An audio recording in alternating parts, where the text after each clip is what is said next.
Okay, so continuing on, this will be part 5 of how to save a bunch of money off your helicopter ratings.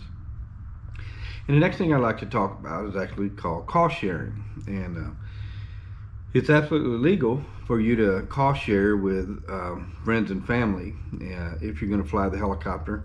And give you an instance, I had a student that used to bring friends over. He had his commercial. He'd bring friends over and they'd head up to St. Louis, and they'd go out to eat in St. Louis and fly back. And his buddies would kick in $50 or $100 or whatever, and help offset his cost for the trip. So as long as the pilot, you as the pilot, are paying your fair share, which would be, if you have 4 in R44, you could have 4 people.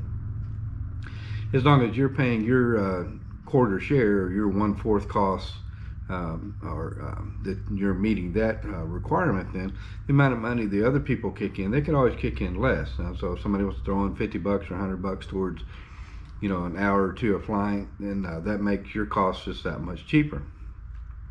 And sort of in that same vein, when I would when I was in the position of trying to accrue hours, usually whenever I went anywhere, I tried to go by helicopter.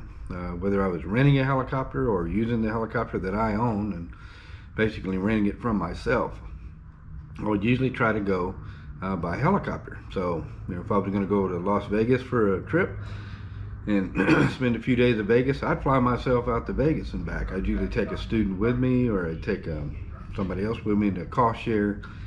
And my trips and vacations would always be by helicopter, pretty much wherever we went, or wherever I went and whoever went along with me. So again, something else to consider. And if you're spending money, it depends on what you want to spend your your money on. If you're out spending several $100s a year, several $1,000s a year, spending money on going fishing all the time, well, instead of spending it on that, spend it on renting helicopters. And each hour of your crew, you're just that much closer to your goal. So cost sharing is a great thing. It's absolutely legal as long as the pilot is carrying their percentage load of cost. Then it's absolutely legal, and it's a great way to get some really discount flying time, and also to have a hell of a lot of fun at the same time.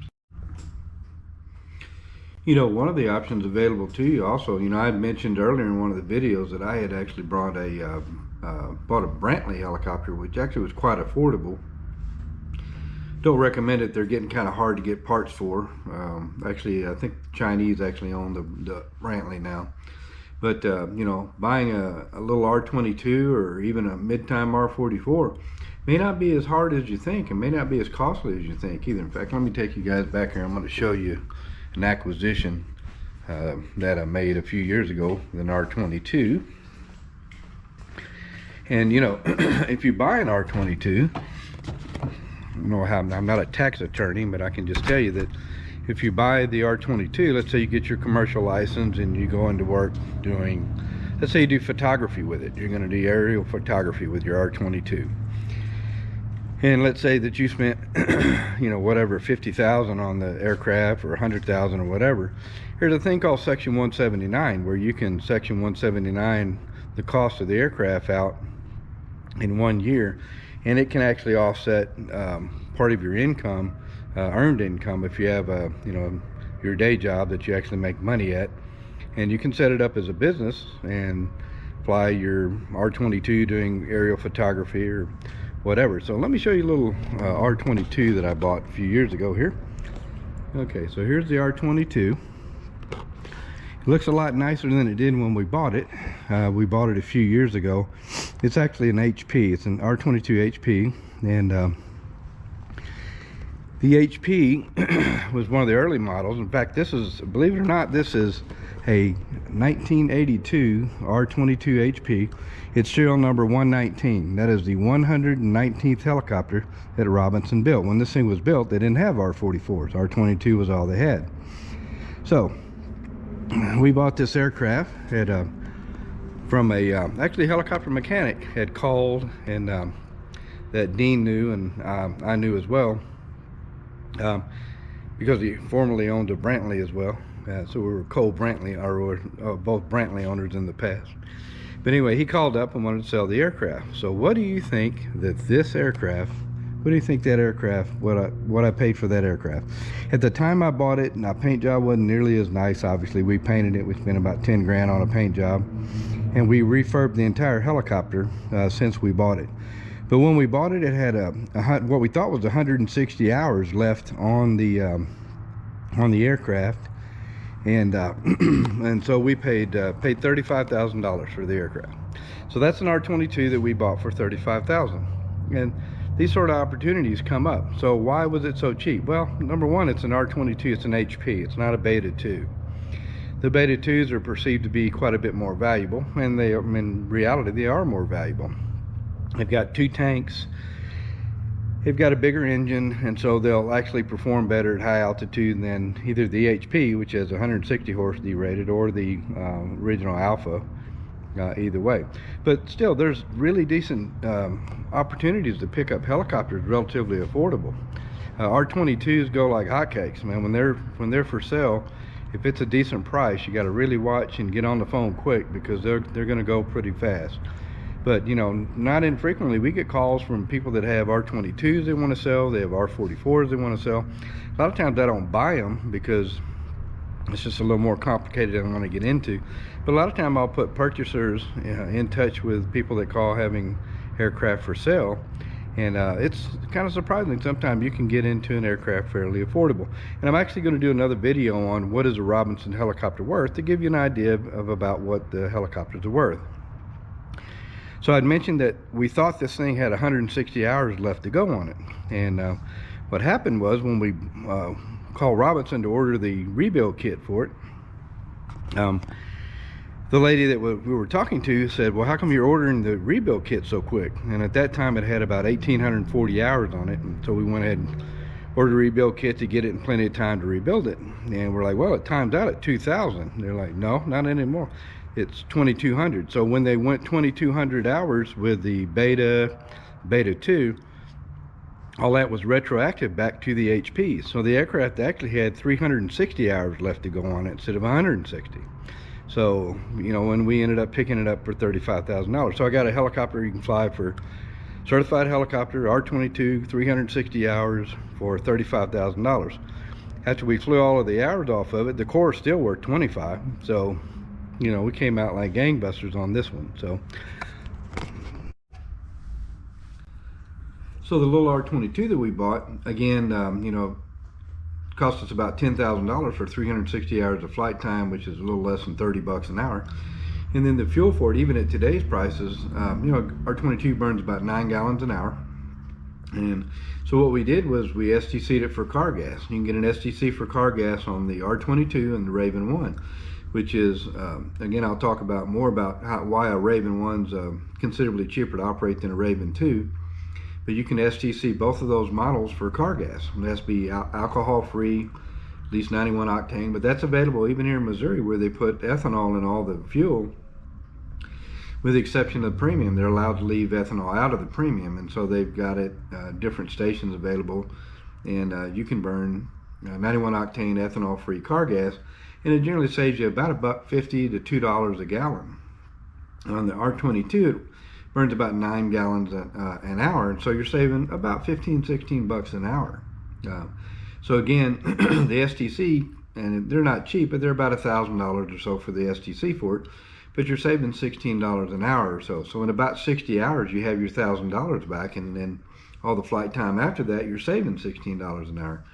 If you looked at an R-22 over the life of an R-22, if you burned it all STC car gas, 2,200 hours, you'd save somewhere in the neighborhood of about $35,000 off your fuel costs over the 2,200 lifespan of the R-22.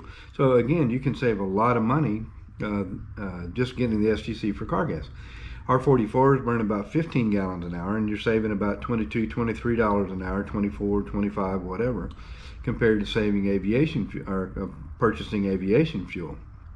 And again, the STC is about $1,000, so you get it back even quicker. In about 40, 45 hours, you got your $1,000 back in the form of savings.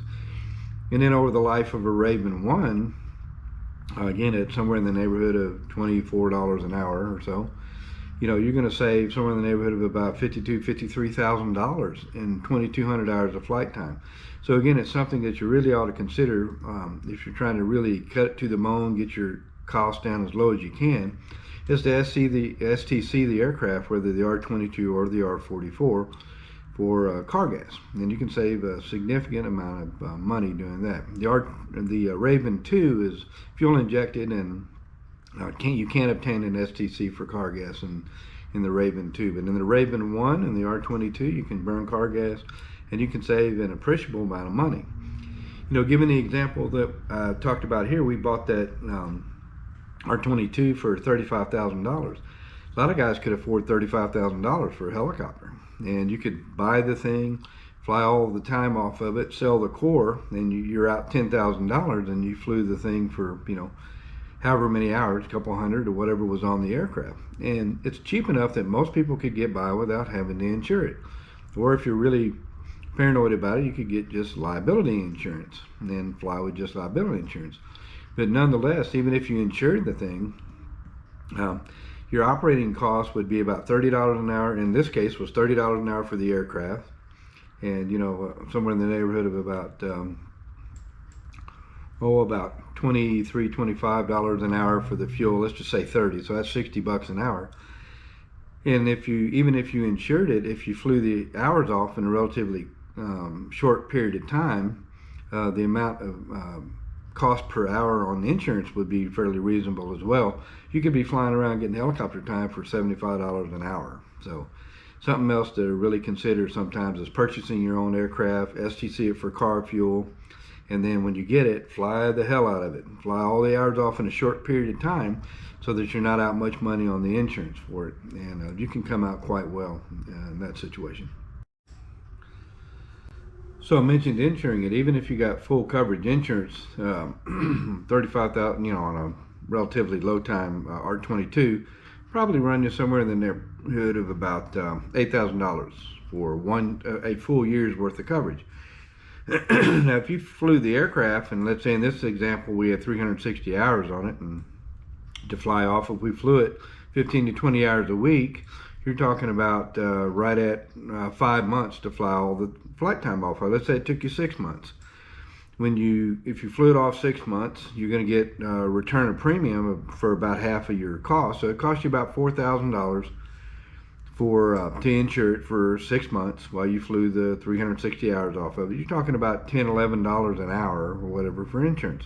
So again, total cost would only be somewhere in the neighborhood of between $70 and $75 an hour in that situation. Now, we came out pretty good, but there's still opportunities out there. You can get sort of the same situation where you may only be at $100 or $120 an hour having your own helicopter, particularly if it's an R-22. And you can just have a boatload of fun. Not only are you satisfying your hour requirements that you're flying off, but you can have a ton of fun with that thing. Taking your family for a ride, taking your kids for a ride, taking friends, whatever.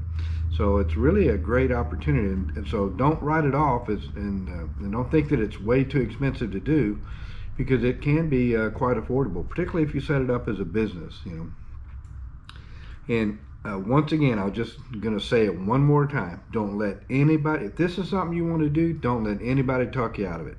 This is absolutely attainable for nearly everyone, okay? And the only person that can talk you out of this is you, all right?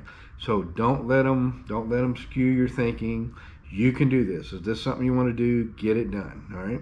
So we're going to take it up in the next section. I've got some other ideas that we'll talk about for the parties that can't afford an aircraft by themselves and that sort of thing. And we'll talk more about how to obtain ours quite affordably.